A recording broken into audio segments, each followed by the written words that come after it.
आज हमारा लेक्चर है क्रॉस प्रोडक्ट और वेक्टर प्रोडक्ट। ये न्यू टॉपिक है। तो क्रॉस प्रोडक्ट की डेफिनेशन पढ़ते हैं। Let u and v be two non zero vectors. ठीक है, u and v be two non zero vectors. Cross product of u and v is written as u cross we.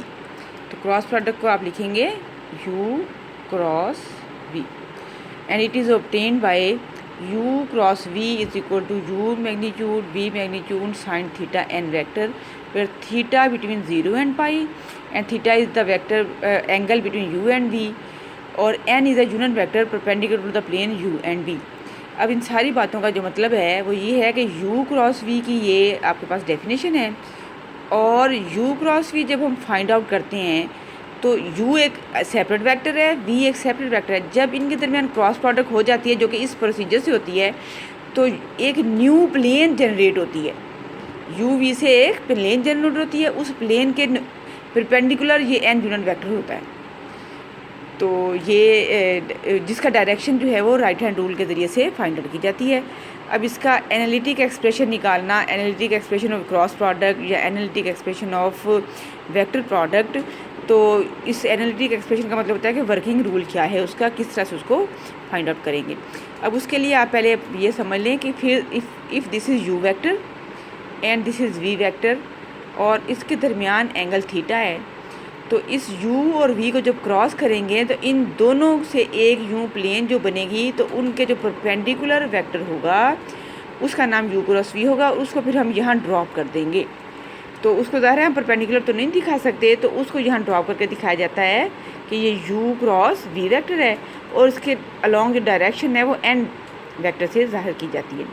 जैसे x axis के along i vector होता है, y axis के along j vector होता है, इसी और z एक्सिस के अलॉन्ग k वेक्टर होता है। तो इसी तरह u क्रॉस v के अलॉन्ग जो है वो आपके पास n यूनिट वेक्टर है।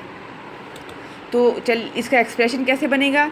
एक्सप्रेशन यूँ बनेगा कि अगर आपके पास फोकस नहीं हो रहा, अगर आपके पास u वेक्टर है a1i plus b1j plus c1k, ये इसके कंपोनेंट्स हैं a1 b1 c1 और i j k इसकी डायरेक्शन हो गई, और v वेक्टर है a2i plus b2j plus c2k, तो a2 b2 c2 जो है वो v के कंपोनेंट्स हैं और i j k ज़ाहिर है इसकी डायरेक्शन है।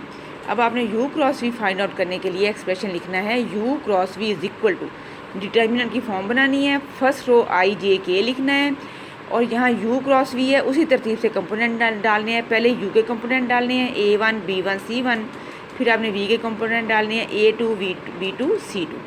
अब फर्स्ट रो की हेल्प से एक्सपेंड करना है। जब हमने i लिखा तो i के साथ उसका माइनर बनेगा b1 c2 minus c1 b2, minus j के साथ बनेगा a1 c2 minus c1 a2 और प्लस k के साथ बनेगा a1 b2 minus b1 a2। तो ये जो एक्सप्रेशन है ये वर्किंग रूल है u cross v find out करने का।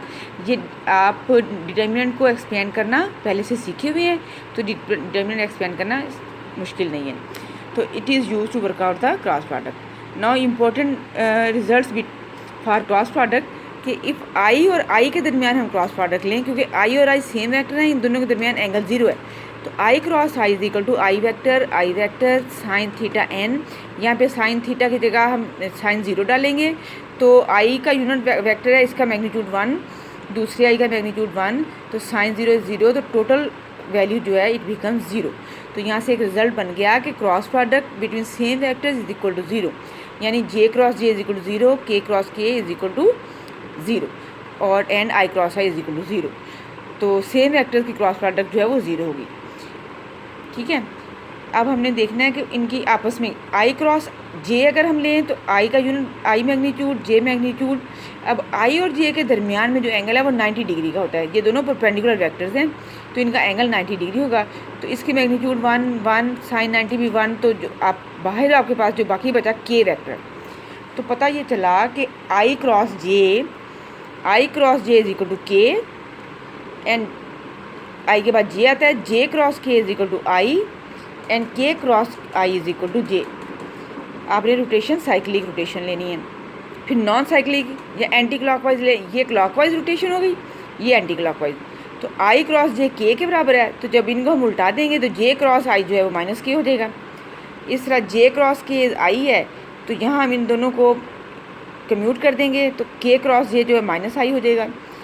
तो और के क्रॉस आई जो है वो जे है, तो आई क्रॉस के जो है माइनस जे हो जाएगा। तो ये इसका मतलब ये है कि अगर हम पॉजिटिव डायरेक्शन में और क्लॉकवाइज डायरेक्शन में इनको क्रॉस प्रोडक्ट करें तो आई और जे का प्रोडक्ट जो है वो के में तब्दील हो जाएगा, जे और के का जो है आई में तब्दील हो जाएगा, और के और आई का जे में तब्दील हो जाएगा। और जब हम इनकी तरतीब बदल देंगे तो उनकी तरतीब बदलने से उनकी डायरेक्शन बदल जाएगी, तो जो रिजल्टेंट वेक्टर होगा वो माइनस हो जाए। तो आई क्रॉस जे का मतलब J cross I is equal to minus K. इस तरह से इनका रिजल्टेंट जो है वो नेगेटिव में तब्दील हो जाएगा।